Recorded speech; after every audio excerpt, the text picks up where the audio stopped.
What's up, guys? Old Painless here, and today we are looking at an official product. It is MP-27 Ironhide, which is Takara's latest figure in their official Masterpiece line.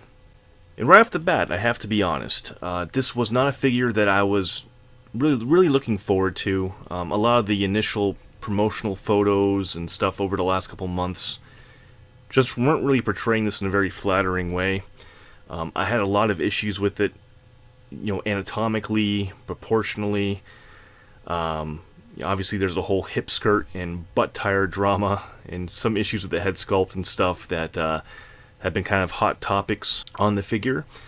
I have to say that over the last month or so, as we got closer to release, some of the newer photos, a lot more of the hands-on impressions sort of changed my mind a bit towards the character here, or towards this figure.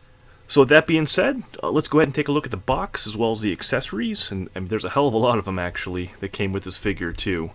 And then we'll get into the alt mode and transformation and all that fun stuff, and we'll see how this figure stacks up and whether or not he meets my expectations as a Masterpiece. The box is pretty standard for Masterpiece. We have the traditional packaging here, the black finish, Takara logo up in the top corner, the official Nissan licensing there too. And then obviously in the front we have the representation of the bot in alt mode, MP-27 Ironhide towards the bottom. Pretty standard stuff all around. Nice logo up top there. All that nice silver foiled chrome right there. And the back of the box gives you, pretty good display of all the accessories, all the different, I'm guessing like bio breakdowns and stuff. I don't read Japanese, so a little outside my realm there. And yes, he does fit inside MP10's trailer right there. So, pretty cool. And as for accessories, man, he comes packaged with a hell of a lot of stuff here, so we'll do this pretty quickly. The usual Takara instruction manual. Fairly detailed breakdown. That's not really focusing too well, but just the usual stuff here. Some nice artwork at the very top of Ironhide as well, and some of the gimmicks of the different accessories and all that stuff. We do get the usual collector's card, again with that same artwork on the front there. Pretty nice spec sheet, all the little stats and stuff right there. Came in a little bit warped to mine, that's a little disappointing. You get the G1 toy-esque weapon right there. Nice silver chrome on that, which he can hold and also stores in vehicle mode. We also get a chromed rocket launcher, which can attach to his robot mode as well via that peg on the back. And then a chromed rocket here, which can slide right inside. A silver painted rocket pack, which again can attach to him in robot mode. And then on the base here, on the underside, you can actually plug in these little fire accessories, which are pretty cool. Show you one of them. These are clear plastic, which go from an orange to a yellow translucent finish, and then the tip here is actually sort of airbrushed a nice white finish. So that looks pretty nice too. We'll show that off in robot mode. A pair of hand nozzles, and alternatively you can also replace his hands with these red nozzles as well. A pair of replacement hands, and these actually don't replace the hands per se, but they attach on the underside like the nozzles would.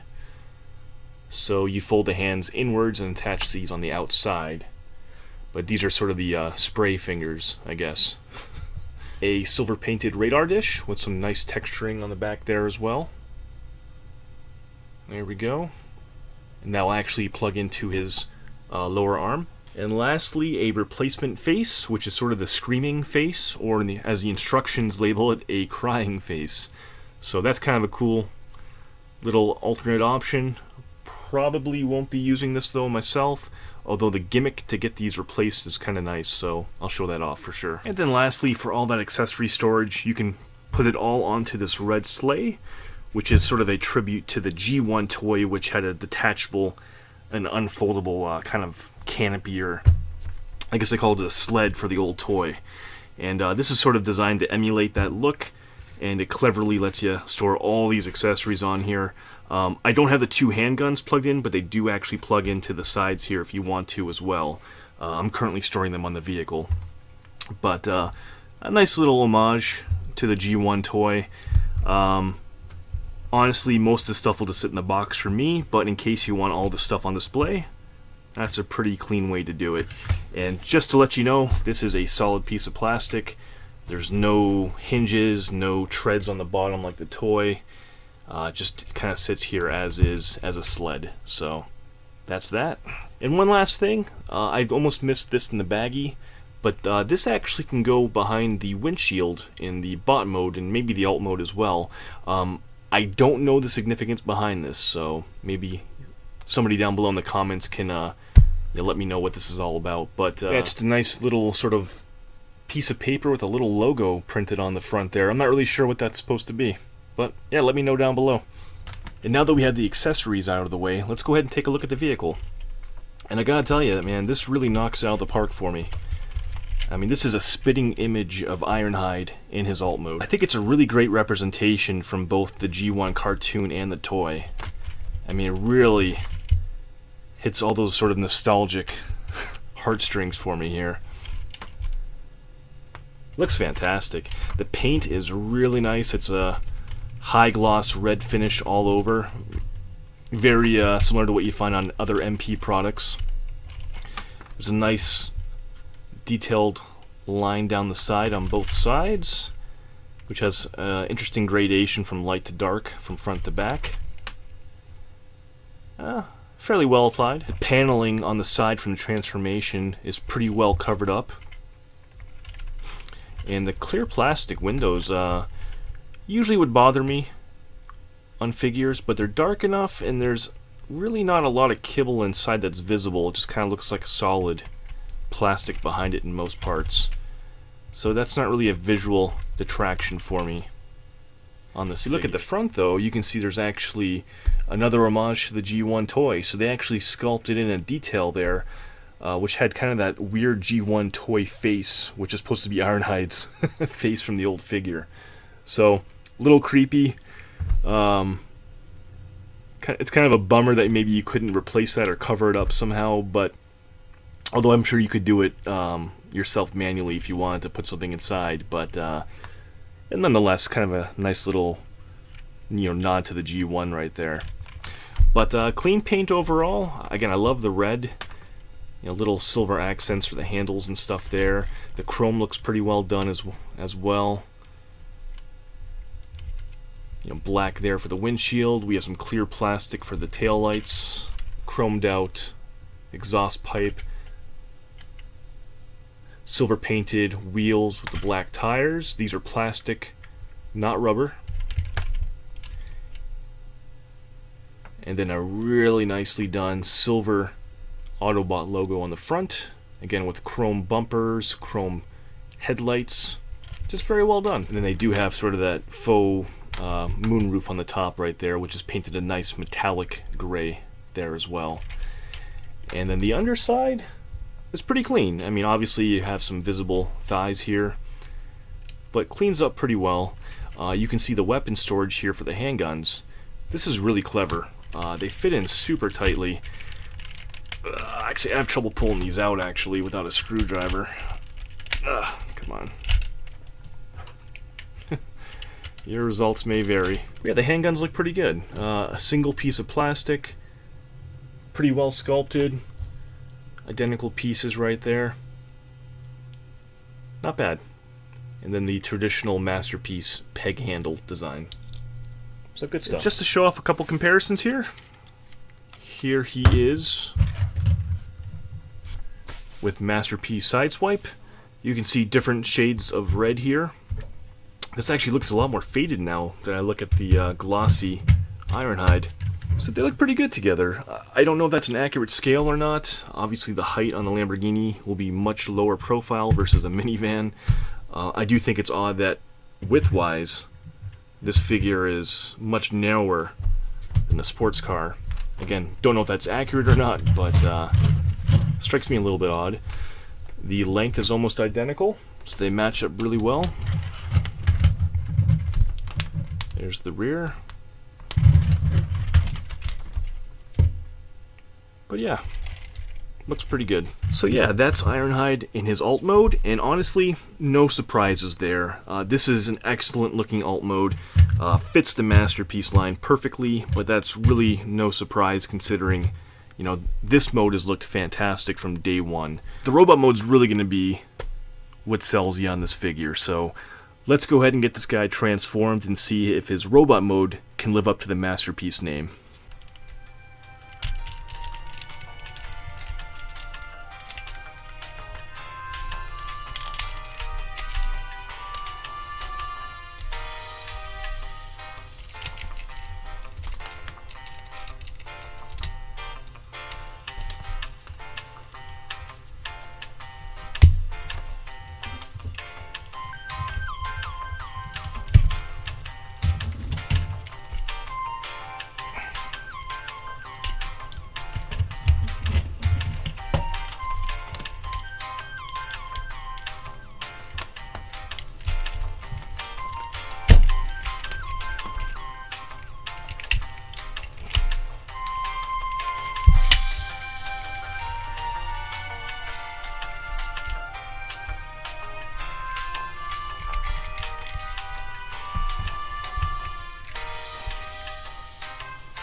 And there we have Ironhide in robot mode. He looks pretty good. It's not a flawless figure. I think there's still some issues with his design that kind of bug me. I know it's been a sore spot for some other people as well. But in hand, this cleans up exceptionally well and looks, I think, a lot better versus what we first saw in promotional photos. Take a close-up of his face right there. Nice silver paint or gray paint with blue painted eyes. I think it looks pretty good. To me, this is one of the minor issues. I think the head itself is just a bit too narrow for my tastes. It does look pretty good though. You know, it's a lot better again than what we first saw. I think the helmet shape is superb. I mean, this is really a perfect shape for the helmet itself. And the face does have a nice sort of sculpt and chiseled features on it. Just the proportions, again, I think are a tad narrow for my tastes. The head itself is on actually a ball joint, which is a little bit of a bummer. A lot of the Masterpieces, I think, are more of a swivel with a hinge, but this does look like a ball joint to me. Although there is a separate hinge here, so you can kind of pop the head out that way, and you do break the sculpt, but you can get some more downwards looking motion if you want to. And while we're here, I can show off the head replacement gimmick. It's pretty cool. You basically just push the back part of this crest forward, and that will actually unlodge the face right there. So we can then put the replacement on, and it just clips back into place. So there's his screaming or maybe constipated face right there. I don't know, that one doesn't do much for me. I'll probably be using the original one for my figure. The articulation's pretty well done. Again, we saw the head. The arms or shoulders are on ratchets, which work pretty well. However, you do get some obstruction here because of the sculpt. So when you get above 90 degrees, it actually gets stuck right there, so you have to kind of force the arm outwards like that. That's a little bit of a bummer. You have upper bicep swivels, an elbow bend that gets you 90 degrees. The wrists do rotate, as well as the fingers opening on a single hinge. All very masterpiece-esque right there. One odd thing was that the back part of the upper arm, or I guess back of the bicep here, is actually hollow. And that's due to accommodating this joint here for when it accordions out. But it doesn't really bother me, but it is a little unsightly if you see that right there. The waist does swivel. It gets you about that far until you start getting obstructions here. These actually don't move at all unless they're pulled out and extended, and then you can rotate them. But the way they're attached here, the wheels are on a hinge system, and the wheels actually peg into the back. So this actually locks everything into place here really solidly. With that being said, we do get forward and backwards articulation with the thighs. So a forward kick is pretty good. However, these flaps, which while they're a good idea for most figures, this angle is freaking ugly. I really hate how that sculpt breaks up like that. It's just not a very well thought out design. Leaving that attached, you only get about that far forward. Going backwards, very obstructed, you only get about that far back. The knees are on ratchets as well. They get you about 90 degrees, work pretty well. You get an upper thigh swivel as well as a lower, or a swivel above the knee right there, which is nice. The ankles do get you a rocker back and forth. I like that quite a bit. And you do get some good ankle tilting articulation there as well. I suppose you can mess around with the heel a bit more if you wanted to. In terms of paint, it's pretty clean. It's the same glossy red finish we have on the entirety of the figure. Silver is done very nice throughout the lower body and thighs, as well as that little bit here for the abdomen. Again, we have that same chrome accents we'd have from the bumper and headlights. I love the shoulders here. Those metallic gray finish right there. That looks fantastic. And the shape is really nice too. Some of the third-party figures we've seen, these are like on TFCs, they're really bulky, but these are really smooth, streamlined, and they fit very well proportionally. We do get some of that same sort of gray continuing into the shoulder joint, as well as this upper part of the torso here as well, with some good sculpted detail thrown in. Arms here, we have some minimal panel lining, looks pretty clean. You do get the window on the back of the arm, so it's not the cleanest design, but I mean, to me that's a minor thing. I think that looks fine as is. Back is pretty well done. Again, we have that same metallic gray finish, some nice sculpted detailing. Lots of screws and stuff going on back here, but better on the back than the front, so whatever. That's not an issue. This looks a little bit weird. We get the tire butt cheeks. So yeah, I mean, that's a thing. I've accepted it. I've moved on. I don't care. Hip skirts, that's the other elephant in the room right now. Yeah, they're big.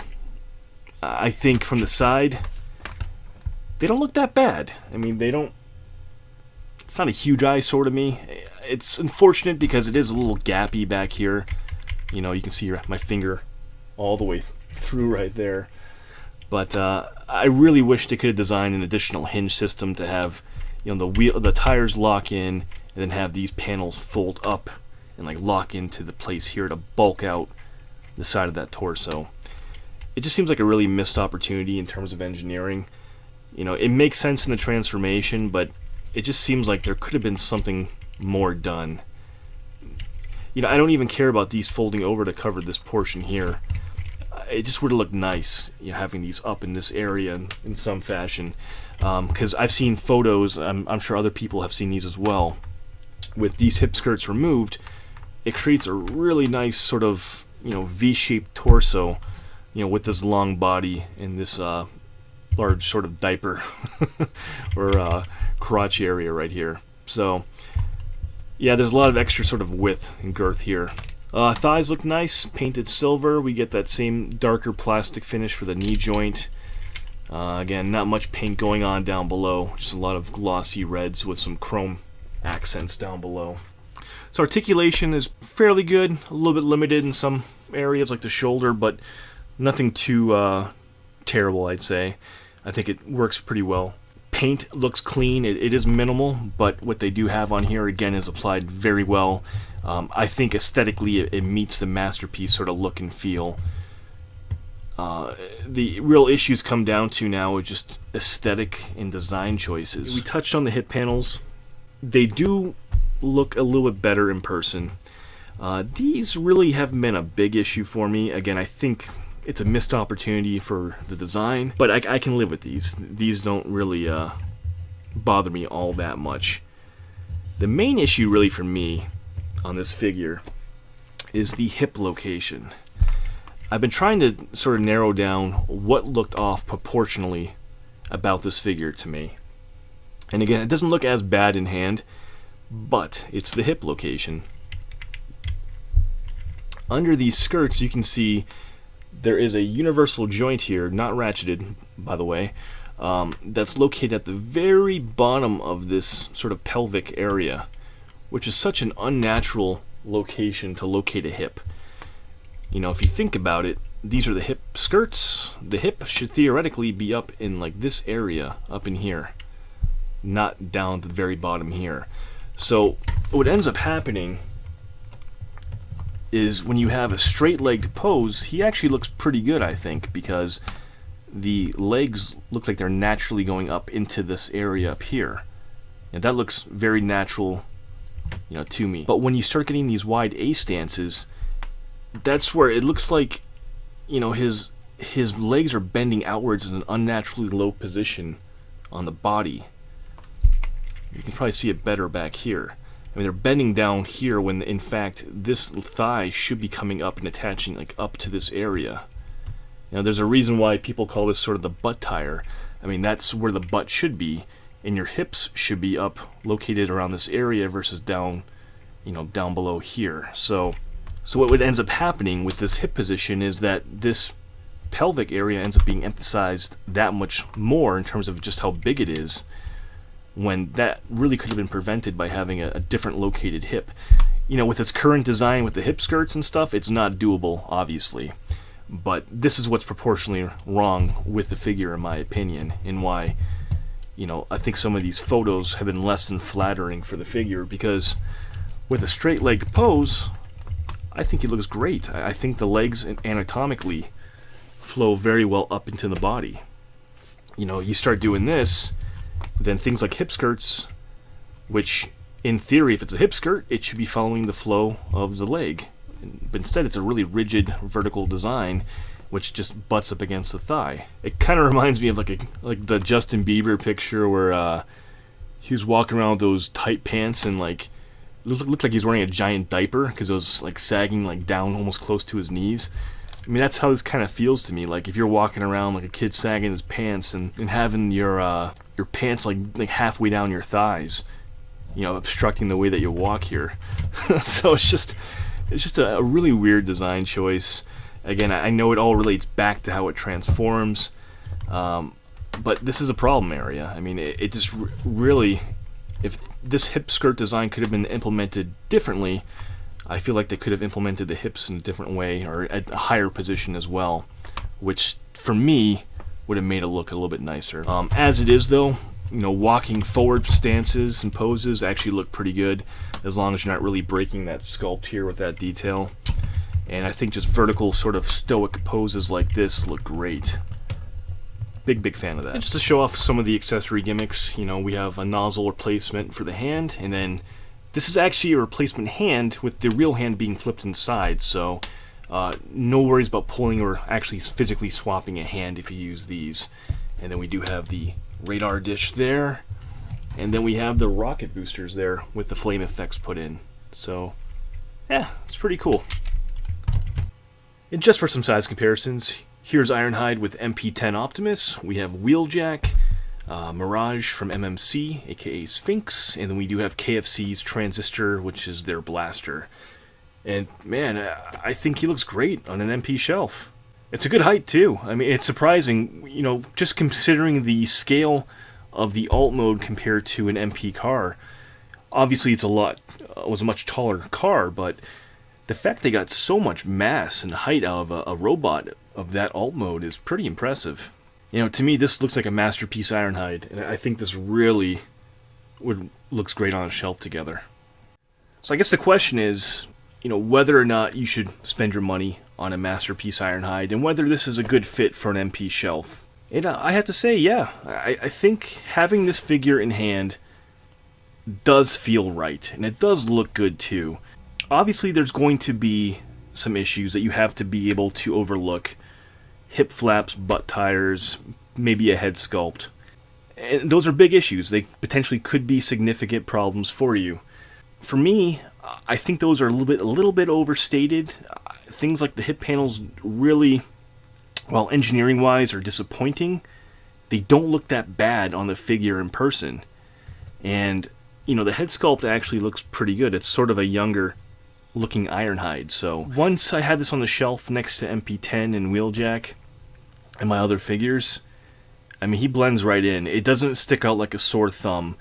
And the transformation is freaking fun. Like, it's one of the most entertaining and intuitive transformations I've gotten to actually do. And I buy a lot of third-party figures, and I have to say that, you know, I think third-party puts out fantastic efforts. I think sometimes, though, a company like Badcube, for example, you know, they get a little too involved in their taking a figure from point A to point B. It's not that it's complicated, but there's a lot of steps involved, and it's not necessarily a fun process to do it. This is something that I think Takara just excels at, and they make this figure fun in all aspects. That's a big selling point for me. You know, it's a really entertaining, you know, process to go from alt to robot and vice versa. And I think the alt mode is stellar. I don't think anyone would really argue that the van doesn't meet that criteria. You know, this really feels like Ironhide, and it's something that looks good on my shelf. It's not perfect. You know, perhaps another third party will come out down the road that gives us something a little bit more streamlined, but this is a fun figure. I think it works for a masterpiece shelf in either way, in either form. You know, I think aesthetically this meets the masterpiece criteria for the robot mode. And you know, this will work for me. This is my masterpiece Ironhide. I have no problem keeping this on my shelf, and I'm actually looking forward to the Ratchet figure now, which actually looked better in screenshots too. So very happy with this figure. I think once you get this in hand too, and I think you're going to find a lot more people, you know, finding out via just word of mouth, and especially on forums and stuff, are going to actually talk pretty positively about this figure once it starts getting into more people's hands. So with that being said, guys, this is my masterpiece Ironhide, and I'm sticking with him. Thanks so much for watching. Have a great night.